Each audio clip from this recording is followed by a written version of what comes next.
Кто знает слово юзабилити, поднимите руку. Так, ну практически все. Кто знает вот эту аббревиатуру user experience? Ага, уже гораздо меньше. Ну, фактически, это user experience, это развитие слова usability. Если usability сейчас больше воспринимается как нечто, как некая оценка качества пользовательского интерфейса, то user experience это область деятельности, связанная с тем, чтобы это качество поднимать. То есть user experience это некий такой зонтик, в котором собралось много-много разных видов специалистов, много разных видов деятельности. И все эти виды деятельности предназначены для того, чтобы улучшить наш пользовательский интерфейс.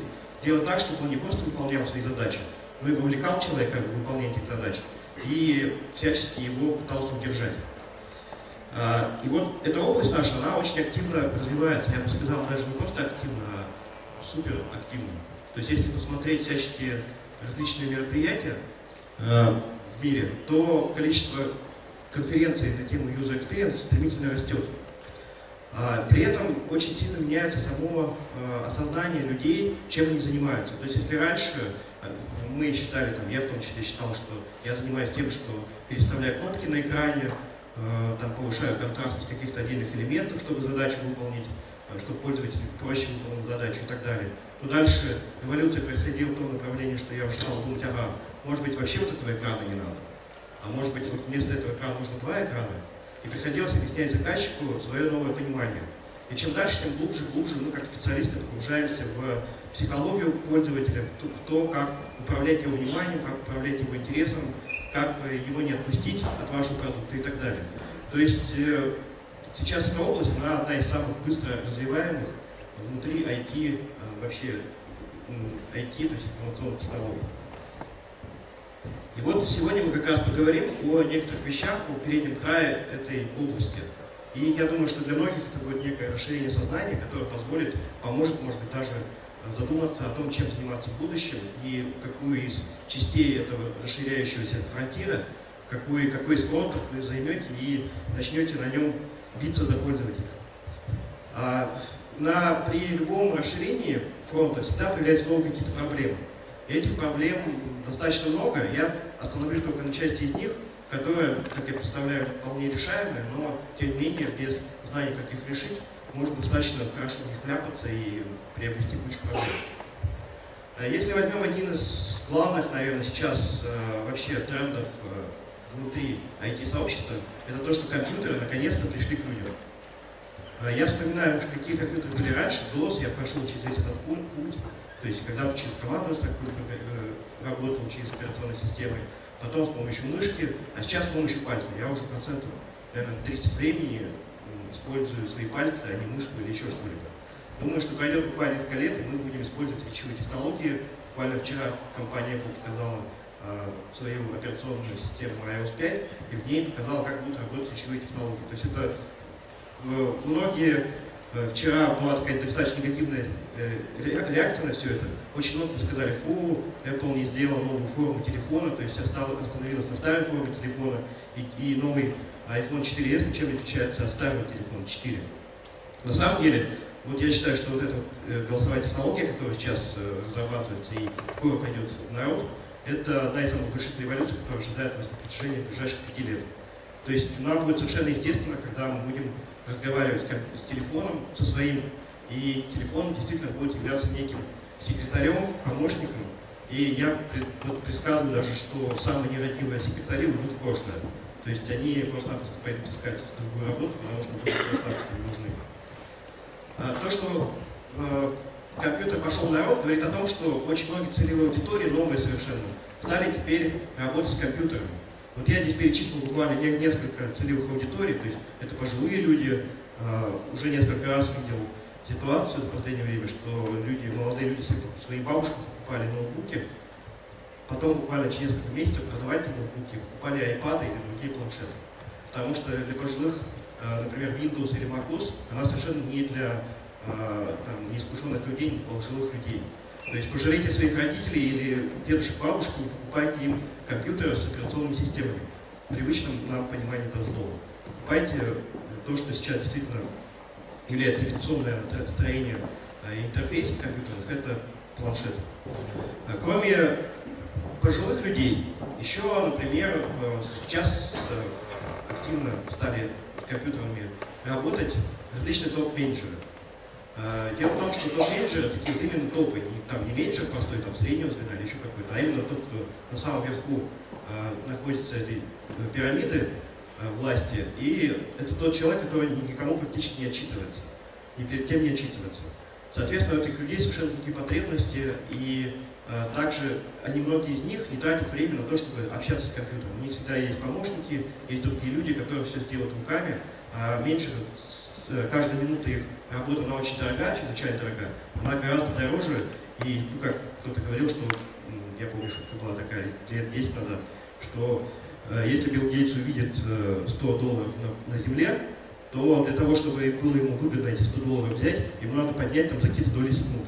Если он промешкается, то ему уже невыгодно поднимать эти $100, потому что время на поднятие этого $100 гораздо дороже, чем эти $100. Соответственно, эти люди очень эффективно используют свое время и обычно занимаются тем, что целыми днями принимают какие-то решения.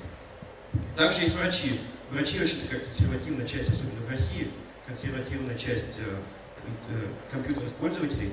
К ним очень трудно пробиться, они всегда очень заняты, при этом у них огромное количество всякой писанины и рутины. Сколько мы там в своих проектах не пытались выйти к врачам, только 1 из 10 врачей, какой-то увлеченный компьютерной технике, соглашался на встречу с нами, на то, чтобы рассказать о том, как он работает. И также появилась куча полевых работников, то есть какие-то люди в мастерских там и так далее. Вместо того, чтобы перелистывать огромные талмуды различной документации, достаточно взять планшет и найти все, что себе нужно. Несколько уже авиакомпаний глобальных отказались вообще от бумажных мануалов и все сейчас помещают в планшет. Соответственно, те же космонавты, они становятся активными пользователями современных технологий. Вот еще расскажу немножко про особенности топ-менеджеров. У них, кроме того, еще есть огромное количество самомнений, и они, как правило, авторитарны. То есть редко кто, особенно в России, из топ-менеджеров, он не авторитарен. Они также испытывают постоянный стресс огромный, потому что они давят огромные, просто-напросто им надо принимать решения очень быстро. У них часто накапливается большое раздражение на все, и, соответственно, это люди, которые часто импульсивны, и классические там картины из фильмов, когда там глава мафии убивает всех вокруг, это типичный пример такого топ-менеджера.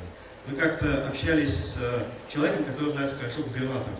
Вот он сказал про губернаторов, что это люди, действительно, которым очень несладко, несмотря на то, что они вроде как у них куча власти, они могут себе позволить то, что мы не можем позволить, но они постоянно под всяким стрессом. Как-то раз одному губернатору подарили iPad, он закрыл свой кабинет на клюшку и целый день играл в Angry Birds. Просто для того, чтобы сбросить свой накопленный стресс там, за последнее время.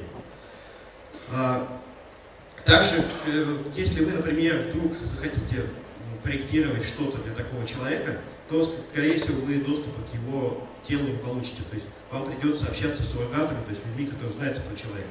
Но с самим человеком вы не сможете поговорить. И мало того, что еще хуже, вы не сможете никакого фидбэка получить. Нет.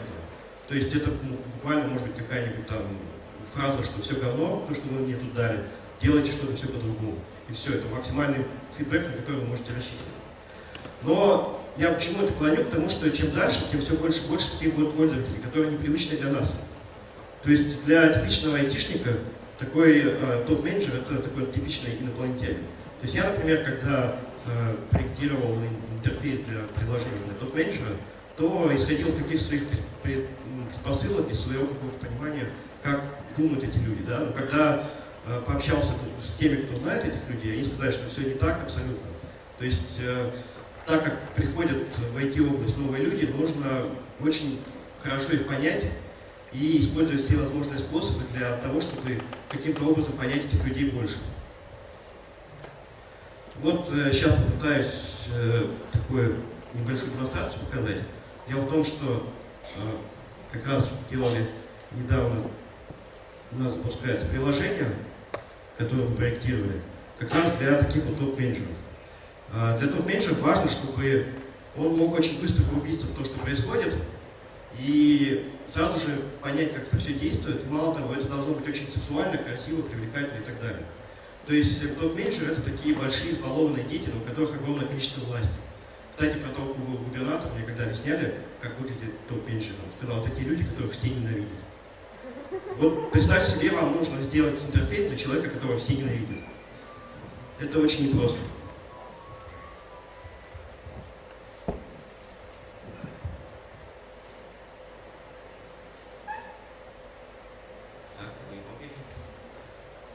Значит, вот приложение документооборота. Дело в том, что приложение документооборота их миллион, огромное количество, конкуренция очень высокая, но при этом все они практически не годятся для всяческих топ-менеджеров. Делают иногда специальные версии, то есть, например, какой-нибудь типа веб-сайт, на котором выставляют только те функции, которые нужны топ-менеджеру. Вот iPad оказался идеальным вообще для этих людей. То есть можно выкинуть всю часть функционала, которая не нужна им, и оставить только то, что нужно. Вот смотрите, идея была какая? Сделать приложение для документов, очень похоже на приложение Twitter для iPad. Кто-нибудь видел приложение Twitter для iPad? Поднимите руки. Так, я сейчас вам покажу примерно, как это работает. То есть в документообороте сложность такая, что документов очень много, и они каким-то образом связаны между собой. И существует большая иерархия в этих документах. То есть документ может всячески визироваться, на документ могут ставить подписи миллион всяких людей, другие люди должны просто с ним ознакомиться, третьи должны исполнить этот документ или отчитаться по нему. Соответственно, очень много действий получается с каждым элементом. И вот классические интерфейсы, которые до этого я видел, в них очень сложно было выполнять такие вот действия с глубоко иерархическими структурами. Значит, вот у нас есть слева меню, где есть поступившие документы для отправки, контакты и так далее. А справа есть, значит, сейчас у нас текущий пункт поступивший, соответственно, мы видим поступившие. Теперь мы нажмем на какой-нибудь из документов. Раз. Если кто не заметил, у нас панель справа подвинулась влево, а справа появилась еще одна панель. Вот в этой панели уже подробности по одному документу. Вот у нас документ, да, и вот по нему в панели есть подробности. Я могу эти подробности листать, могу выполнить действие, принять к сведению, могу даже посмотреть, кто вовлечен в этот документ.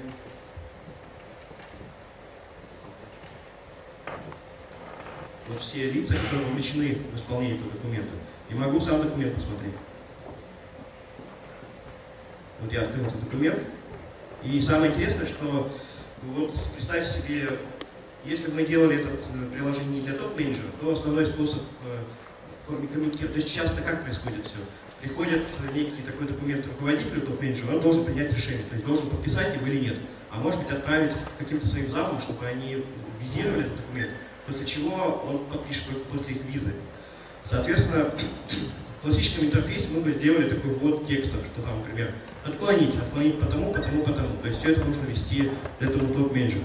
Так вот, ни один из топ-менеджеров не будет вводить данные с клавиатуры.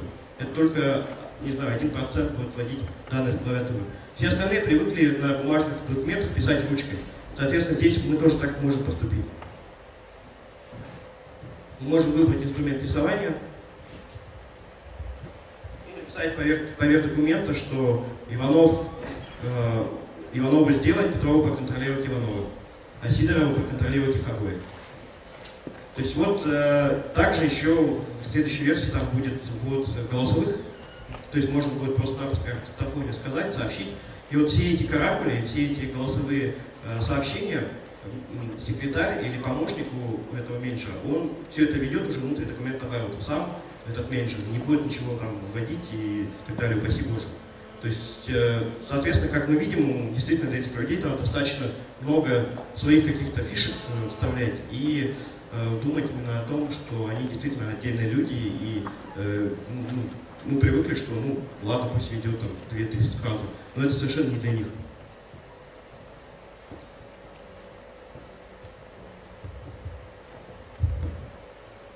Вернемся. Соответственно, чтобы таких людей понять, нужно обязательно проводить исследования. Все-таки, когда вы делаете на какой-нибудь интернет-магазин, вы для большей части проектов можете сами оценить, какие пользователи вы можете их более-менее понять. Вы можете поговорить со своими друзьями, знакомыми, кто пользуется товарами этого магазина. Соответственно, таким образом вы получите требования к интерфейсу и качественно сделаете его. То с такими людьми отдельными нужно обязательно встречаться лично, общаться, улыбаться в их жизни и так далее. Только тогда вы сделаете такой продукт, который действительно будет ими принят. Иначе вы очень большой вероятностью вы просто попадете мимо молоко. Вот, зато видите буквально такие новости, скандалы, расследования. Планшетный компьютер изменил жизнь 100-летней бабушки. Оказалось, что у этой бабушки плохое зрение, и она не могла ни читать, ни писать. А как известно, тот же iPad позволяет увеличить любой текст. То есть не нужно теперь с лупой ходить. И для того, чтобы жить полноценной жизнью, читать, интересоваться окружающим миром и так далее. Вторая проблема – это то, что количество устройств вокруг нас, оно стремительно увеличивается.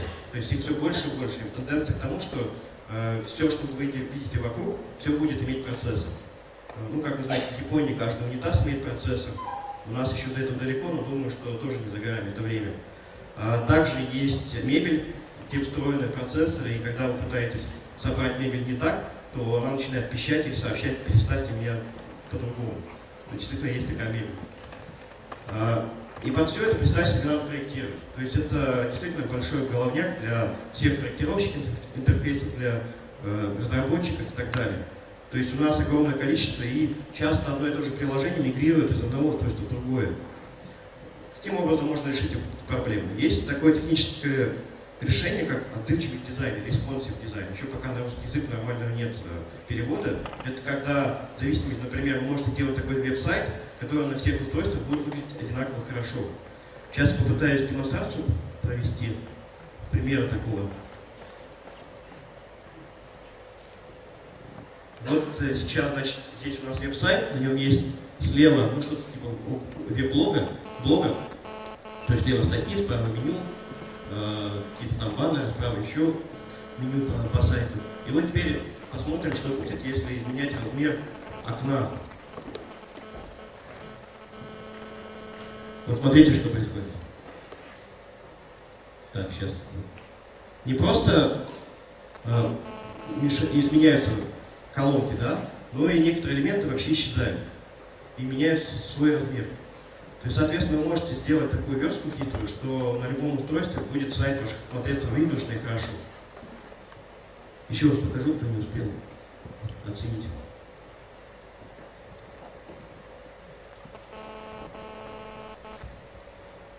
Есть уже технические возможности в HTML5. Делайте такие вещи. Командит интернет. Вот раз, сейчас мобильная версия, да, появилась. Сейчас обратно вернемся на стойку. Вот за такой технологии за ней, конечно, большое будущее.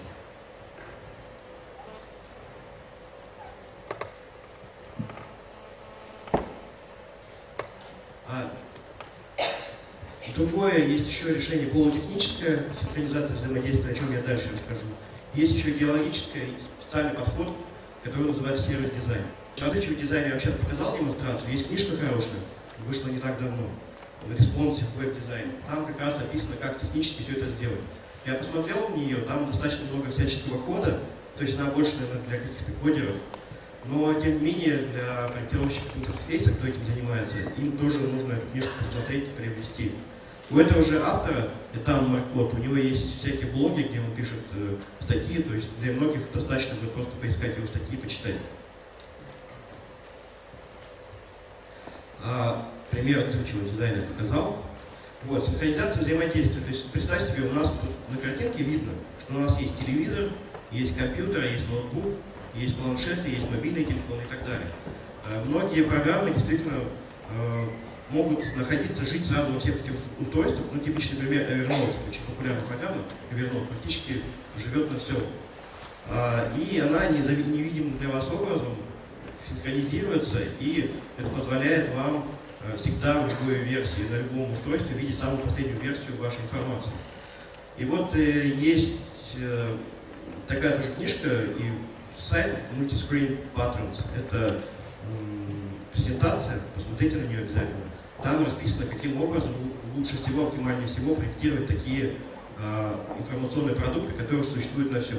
Ну вот если кратко, да, то есть у нас есть синхронизация, ну, как в Evernote известно, когда мы синхронизируем все устройства, сами по себе синхронизируются. Кстати, сама синхронизация непростая вещь. Например, я читаю книжки с помощью программы BookMate.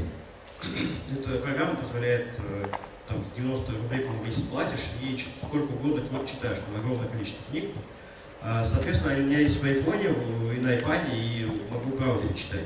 И бывает так, что я в метро начинаю читать какую-то книжку, и интернет выключается на какое-то время. А потом, когда интернет снова появляется, видимо, синхронизация сбивается, и я возвращаюсь назад на то место, откуда я начинал читать. Очень неприятно. В некоторых программах такого нет, там более, видимо, умно, то есть проектировщики подумали о том, чтобы такого не было. Но самой синхронизации можно очень тоже много проблем человеку на голову свалить. Особенно представьте себе, у вас в одном месте одна версия, в другом другая, и вы не знаете, какая из них более актуальна, более свежая. То есть это просто-напросто кошмарный сон, когда у вас будет несколько версий одной и той же информации. То есть вы перестанете доверять своим устройствам.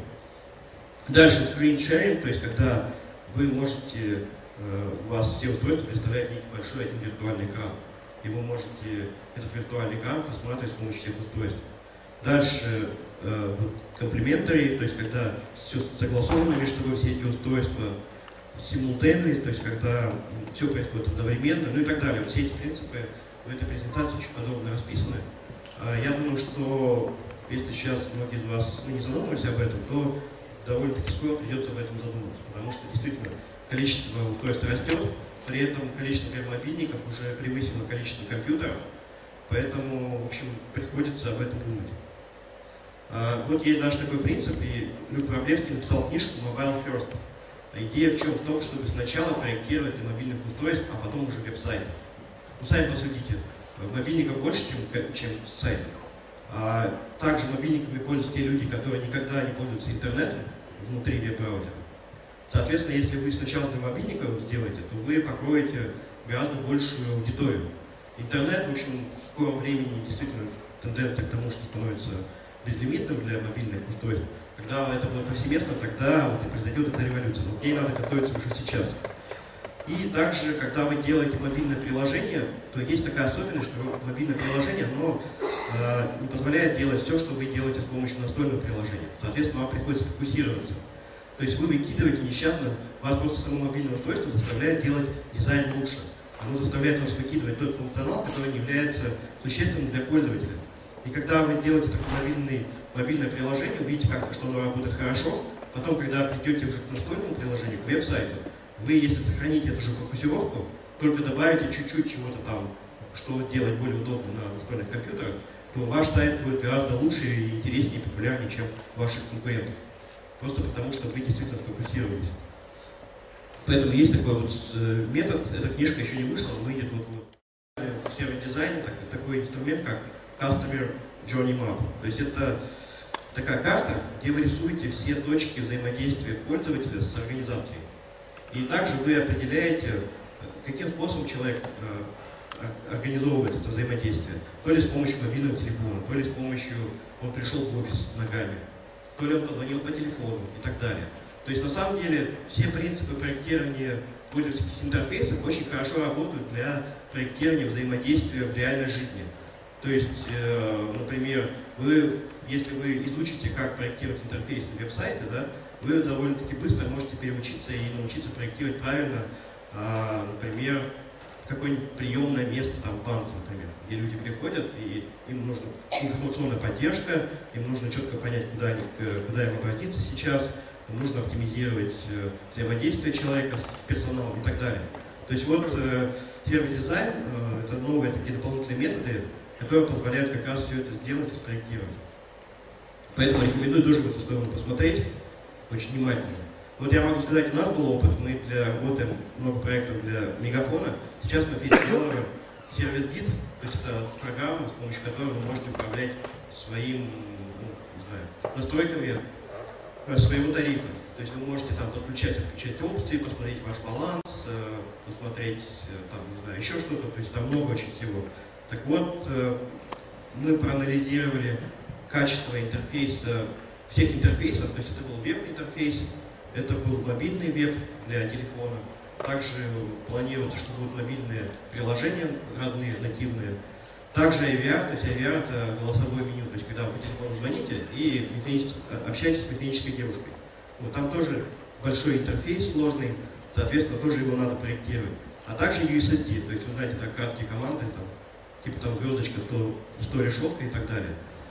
Так вот, мы, конечно, не проектировали офлайновые, то есть мы не проектировали места присутствия, но вот именно все компьютеризированные способы взаимодействия пришлось со всем этим делать, поработать. И представьте себе, для того, чтобы взаимодействие было успешным, вы должны синхронизировать, например, у вас все термины должны совпадать во всех этих приложениях. Если в каком-то из приложений термин не так, а как правило так и бывает. Если вы посмотрите серию приложений какой-нибудь компании, то вы увидите, что там согласование большое количество, потому что разные приложения делают разные отделы внутри этой компании. Соответственно, и результат получается разный. Мало того, там, как правило, в крупных компаниях бывает война между подразделениями, и результат этой войны оказываются жертвами этой войны, мы оказываемся, то есть потребители и пользователи. Соответственно, нужны такие люди, которые могут все это синхронизировать и сделать так, чтобы все было единообразное и понятно. И кроме того, единообразность позволяет использовать, во-первых, нарабатывать быстро свой опыт, во-вторых, этот опыт быстро использовать. Вот. И, кстати, крупным компаниям сложно из-за этого вообще жить, потому что крупные компании поэтому, как правило, все хуже, потому что существуют такие различные политические, в том числе, вещи. Третья тенденция – это то, что мы гоним в инфошуме. То есть у нас не только окружает куча различных программ и сайтов, да, но еще и нас реклама везде досаждает, нас звуки там. Когда, кстати, этого уволили в метро, главного за метро в Москве, то был вообще кайф такой, потому что, во-первых, рекламу все сняли везде, во-вторых, вообще звуковую рекламу, что еще больше раздражает, убрали. И ходишь, тишина, вообще кайф такой полный. Вот, к сожалению, не всегда мы можем этого добиться, так как нас окружал такой кайф. Но мы можем помочь, по крайней мере, если мы проектируем или разрабатываем какие-то продукты, мы можем пользователям этот кайф каким-то образом доставить. Вообще, внимание, сейчас это самый ценный товар на нынешнем рынке, то есть многие говорят, что после экономики, то есть у нас была какая-то промышленная революция, потом информационная, то есть после информационной экономики следующая это экономика внимания. То есть именно внимание самый ценный, самый дорогой товар, который будет на рынке. То есть внимание пользователей. Из-за того, что нас досаждает куча различных информационных источников, все пытаются достучаться до нашего мозга, все пытаются что-то с нами сделать, и вот это вот каким-то образом достучаться, пересилить этот информационный шум еще каким-то дополнительным, это большое искусство. Вот какие есть способы бороться. Вы можете свои программы и сайты строить, чтобы выполнить концепцию чистой комнаты. Сейчас достаточно стали популярны различные продукты, с помощью которых вы можете сконцентрироваться полностью на своей работе. То есть это вот текстовый редактор, OmniWriter Dana. Сейчас даже показан вариант, когда пользователь нажал внутри на текст и появились какие-то вот эти вот кнопочки, да, в управлении текста. Но когда человек просто вводит текст, этих кнопочек всех нету и рамки нету. То есть перед ним чистый экран и текст. Еще можно включить, чтобы на подложке был какой-нибудь красивый такой рисунок, связанный с природой. Еще можно включить музыку, расслабляющую музыку. Соответственно, программа существует. В программе сделано все, чтобы нас расслабить и чтобы нас ввести в такой режим, рабочий режим. Если кто видел Windows Phone 7 и Windows 8, то, наверное, заметили, что дизайн очень сильно отличается от дизайна, то есть графический дизайн очень сильно отличается от дизайна Apple-ской продукции. То есть используется минимализм, как видим, да, то есть простые цвета, четкие. То же самое здесь справа такой был коммуникатор Puma назывался. Тоже в нем используются очень такие простые символы, пиктографика самая примитивная. Но такой подход тоже позволяет нас расслабить, позволяет нас, то есть привлекает нас в том море информации, в котором мы тонем. Единственный выход не только самовнушение, но и использование таких вот приемов. Еще сейчас очень модно стало у тех же графических дизайнеров использовать полиграфический язык полиграфии. То есть, если посмотреть полиграфию 50-х, 60-х годах, то сейчас это тот источник, из которого черпают вдохновение современные дизайнеры интерфейсов, графические дизайнеры. Потому что там действительно было много наработок, потому чтобы сделать так, чтобы как можно меньше было шума, чтобы как можно больше было полезного сигнала. И еще некоторые говорят о том, что сейчас наступил некий Баухаус, то есть было такое движение, конструктивизм в Германии, в России, когда на первую стала модной концепция, что функция диктует форму. То есть самая главная функция, от нее мы уже сделаем форму. То же самое сейчас, скорее всего, ренессанс этого подхода будет и в интерфейсе. То есть то, что должен делать наше устройство, именно это должно являться движущей причиной, движущим силой самого графического дизайна. Ну и интересная очень такая проблема, вроде бы как, что пользователи стали гораздо искушеннее. Я имею в виду, что пользователи уже не довольствуются плохими программами и так далее. То есть хороший дизайн стал мейнстримом. Здесь очень сильно помогло нам как раз яблоко. То есть многие увидели впервые красивый интерфейс, когда увидели iPhone. Я с многими людьми общался, многие из нас являются жертвами стокгольмского синдрома. То есть мы привыкли, что интерфейсы должны быть плохими, и что они могут помыкать нами, а не мы ими. Соответственно, когда мы видим, что может быть что-то не так, то у нас просто-напросто едет крыша, и мы начинаем бежать за этим припрыжку. То есть я вот хочу сказать такую историю, что я по себе заметил, что последние 5-6 лет я стал сам себя гораздо больше уважать. Почему? Потому что я стал чувствовать, что сами программы меня гораздо больше стали уважать, как пользователя, как человека. То есть тот же Windows там, и так далее стал гораздо лучше в последнее время. Я вспоминаю тот ужас, который был раньше. И когда все эти проблемы, ошибки и прочее, они постоянно нам не только стресс давали, но и они понижали нашу самооценку, нашу планку. Я вот хочу сказать, что многие говорят, Apple, там, такое-сякое, не продают, короче, и прочее. Самое главное, что они продают, это самоуважение. То есть тот человек, который почувствовал на себе, что его уважает программа, это уже другой человек. Он уже не потерпит этого помыкания со стороны других программ. Соответственно, да, требования качества интерфейса повысились, и они повышаются. То есть каждый год все будет больше и больше хороших, красивых интерфейсов. Но бюджеты, к сожалению, выросли пока не сильно, и выросли только запаздывать. Бюджет именно на проектирование такого красивого и замечательного интерфейса. Потому что красивый, качественный интерфейс, он стоит дорого. Нужно довольно-таки много работы сделать для того, чтобы заведомо качественно его сделать. Но зато появились всякие другие способы интересные для того, чтобы сделать то же самое дешевле. То есть если лет 10 назад не было никакой альтернативы для аудита какого-нибудь сайта, кроме как юзабилити тестирования. Юзабилити тестирование стоит дорого. Там, может стоить $10 000, может стоить $5 000, скорее $10 000 за одну сессию. Соответственно, нужно что-то делать. И вот сейчас существует уже масса всяческих онлайн, не онлайн, всяческих инструментов, которые позволяют довольно-таки дешево провести тестирование. Даже появляются такие инструменты, как, например, у вас есть какая-то сомнительная вещь в интерфейсе, вы не знаете, так лучше или сяк. Вы можете буквально создать одно задание, поместить его на специальный сайт. На этот сайт придут специальные люди, человек, например, 50, и они проверят вашу функцию. Вы буквально через час-два будете уже знать, как люди реально пользуются этой фичей, этой функцией. То есть вот за такими не делать там, не готовиться неделю к тестированию, потом проводить его неделю, потом 2 недели обработки. Нет, буквально за час вы решили проверить, заплатили там, не знаю, $100 этому сервису, и через час у вас уже решение есть. Не решение, а уже есть подтверждение есть, работает или не работает. Потому что, да, мы, например, в своей практике постоянно используем коридорное тестирование, то есть когда что-то нарисовали, уже подходим к коллеге, но коллеги там после 10-20 раз за день, они, конечно, уже приходится как-то им, не знаю, или коньяк нести, или еще что-то, чтобы они не послали тебя в следующий раз. Соответственно, здесь такой нормальный способ коридорного тестирования, дешевый и простой. И последнее, что хотел сказать, что же ждет нас в будущем. Да? Ждет нас вот что. Нас ждет... Представьте себе, что все программы удобные. То есть степень юзабилити у всех идеальная. такой кошмарный сон. И представьте себе, что все они абсолютно, да, хороши. И каким образом какой-то программе выделиться среди остальных? Только за счет того, что за счет знания психологии.